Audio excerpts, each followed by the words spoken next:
In this video guide, I will show with you how to withdraw OctaFX money.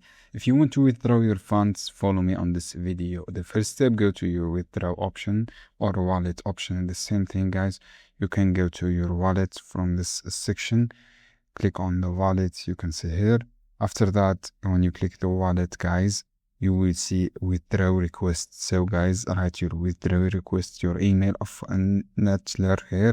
Nettler, you can choose the amount you want to withdraw, and then your OctaFX PIN, choose the amount you want to withdraw, and then click submit. So this is submit a request to withdraw your money. So guys, it is easy steps.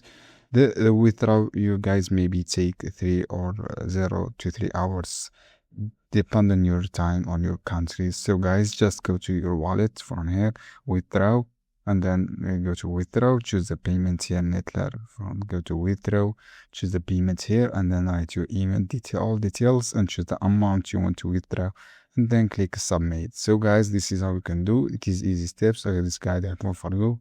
Don't forget, give like and give share.